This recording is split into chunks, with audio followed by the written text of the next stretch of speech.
untuk memastikan bahwa URL tadi masih bisa berfungsi dan ada yang bertanggung jawab tentang kerusakan barang bukti karena URL tadi juga ditampilkan sebagai bukti, apakah bisa penyidik dihadirkan untuk memastikan bahwa URL itu bisa diklik oleh penyidik yang pertama kali mengakses? Saya tidak tahu. Tidak tahu, baik. Dan terakhir, saya mau memastikan, dan ini memang saya hanya fokus unsur menyebarkan itu terbukti atau tidak. Saudara akses langsung akun GN13 tidak dalam pemeriksaan? Melakukan analisa berdasarkan hasil ekspor akunnya. Pertanyaan saya ulangi. Saudara periksa langsung akun GN13 tidak? Periksa langsung hasil ekspornya. Enggak, yang langsung bukan hasil ekspornya. Langsung kunjungi link tadi begitu. Izin yang mulia. Jadi kan kami melakukan pemeriksaannya tidak secara online yang mulia. Nah, berarti saudara hanya dari penyidik. Betul, hasil Nah, ekspornya. berarti yang mulia. tidak Hasil begitu ekspornya. loh.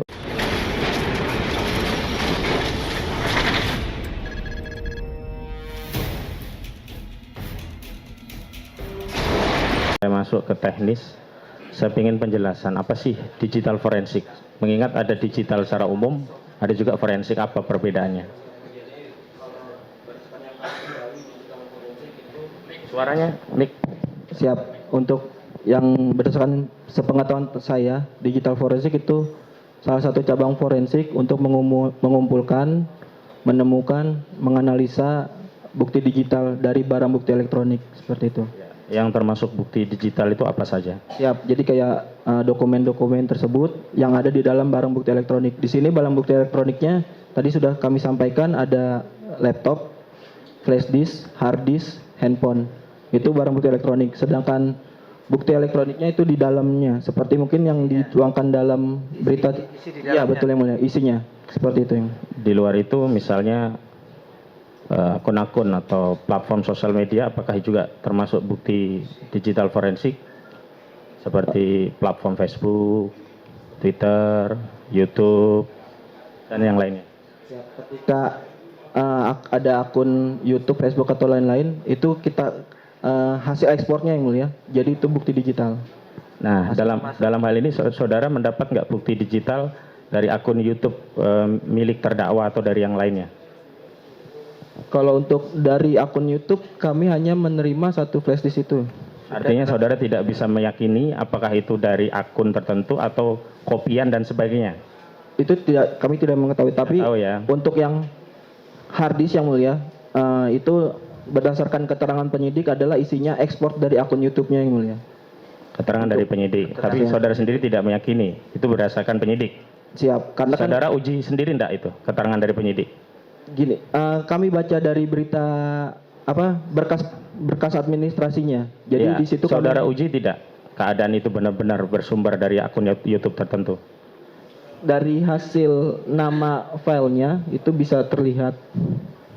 Jadi mohon izin yang mulia. Jadi ketika memang sesuatu file yang diekspor dari platform itu akan ngebentuk file takeout yang mulia. Jadi di sini kayak kalau kita ekspor email, ekspor YouTube, ekspor Facebook, akan ngebentuk suatu file formatnya .zip.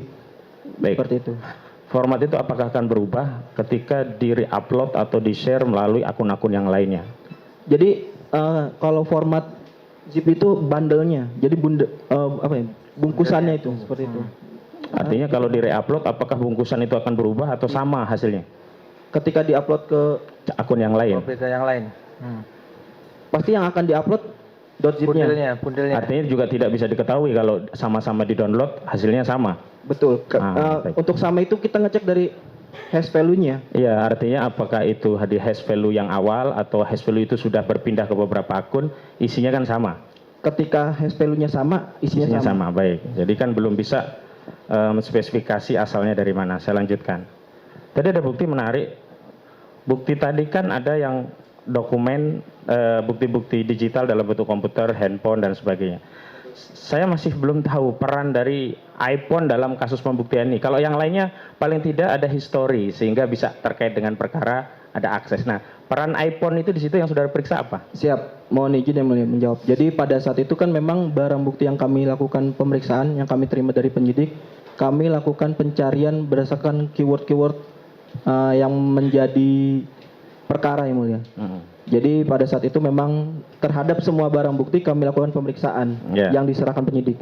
Jadi untuk handphone iPhone Ya, dari terdakwa Gus Nur ya itu. kami menemukan akun-akun yang terhubung ke yang mulia. Ada akun Gmail, Apple ID, kemudian ada akun WhatsApp seperti Akun itu terhubung dengan akun YouTube yang GN13 tadi. akun YouTube-nya kan tadi Munjiat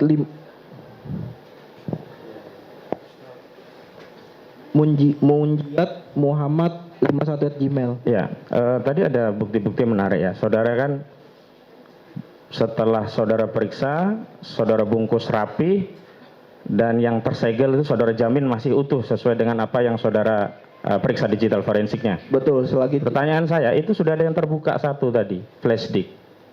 Flash disk itu yang membuka segelannya saudara atau siapa? kami tidak tahu. Jadi pada saat kami melakukan penyerahan barang bukti itu Masih tersegel semua? segel. Nah, pertanyaannya itu kan sudah terbuka satu. Saudara bagaimana bisa meyakini flash disk itu flash disk saudara atau sudah ditukar atau di copy paste? Bisa mungkin kalau seandainya kami lakukan pemeriksaan MD5-nya yang mulia seperti yang tadi kami sampaikan. Bukan mungkin, hari ini kan saudara tidak melakukan pemeriksaan itu dan faktanya bukti sudah dibuka bukan dalam konteks pembuktian. Sudah terbuka loh satu tadi. Flash itu hasil utama dari apa yang saudara periksa, saudara masukkan flash disk. Dan flash disk itu justru sudah terbuka. Dari mana kami bisa menjamin bukti itu otentik seperti hasil pemeriksaan yang saudara terangkan Siap. tadi? Kami boleh minta waktu yang mulia untuk kami coba Silakan, oke. kirim. Nah, pertanyaan SOP-nya apa boleh? Boleh apa? Segel itu dibuka sementara yang lainnya tidak dibuka tadi. Jadi kalau di kami ketika sudah kami serahkan ke penyidik itu sudah di luar kami. Nah, berarti saudara tidak bertanggung jawab kalau sudah terbuka. Selagi ketika mungkin hasilnya itu sama dengan di sini berarti tidak ada Pertanyaan perubahan. saya, yang saudara tanggung jawab itu yang sudah terbuka atau yang masih tersegel? Baik, saya lanjutkan. Itu flash disk itu kan SanDisk merah itu ya. Saudara siapkan sendiri untuk kopi atau disita dari penyidik atau terdakwa? Serahkan dari penyidik. Diserahkan dari penyidik, bukan disita dari terdakwa, saksi atau bagaimana? Kalau berdasarkan berita penyitaannya disita dari pelapor. Pelapor siapa namanya? Aduh, ada di Mindik. Dodo Bedowi. Kami lupa, Pak. Baik. Di hasil olahan saudara tadi disatukan dengan flash disk yang dari Dodo Bedowi tadi.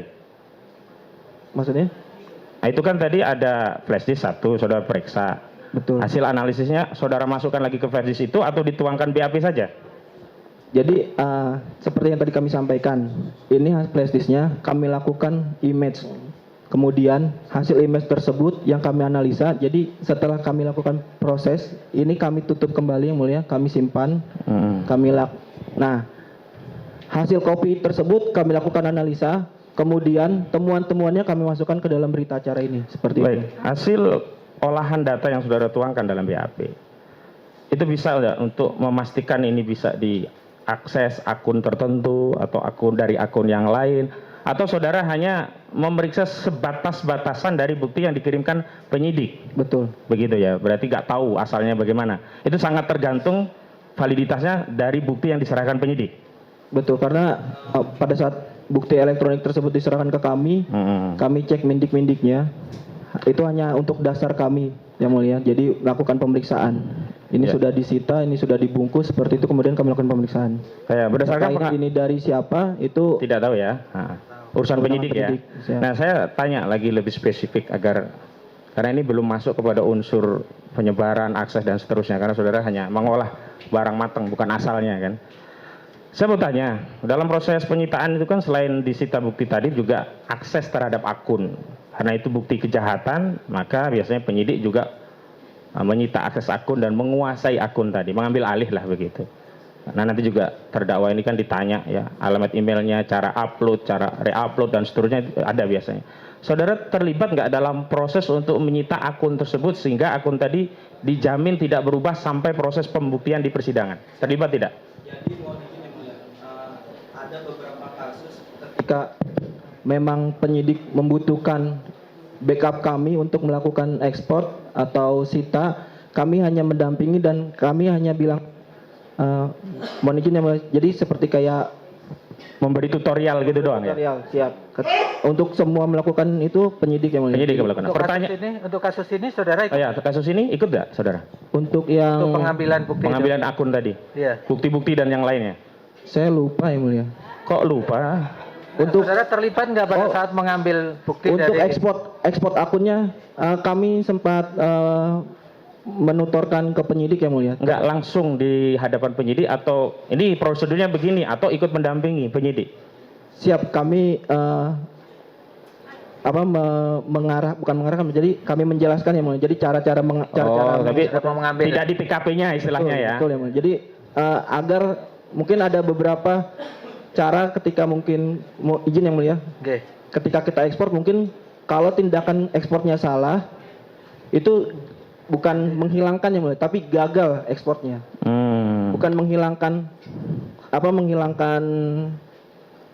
filenya, Filenya. kontennya seperti itu yang mulia. Berarti saudara Jadi hanya ketika kita mau ekspor kemudian ekspornya salah langkah itu gagal, harus diulangi lagi sampai berhasil, tapi tidak menghilangkan Filenya itunya yang mulia. prosedurnya demikian, tapi dalam kasus ini saudara tidak terlibat langsung dalam hal itu ya. tidak terlibat. Baik, saya lanjutkan. Dalam konteks bukti-bukti yang saudara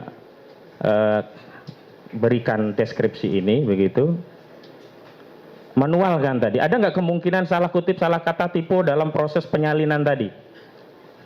Siap, kalau dibilang ada kemungkinan salah, ada yang mulia, tapi kami lakukan cross check ulang yang mulia. Tadi kami sampaikan, kami dengarkan, kemudian kami ulangkan kembali.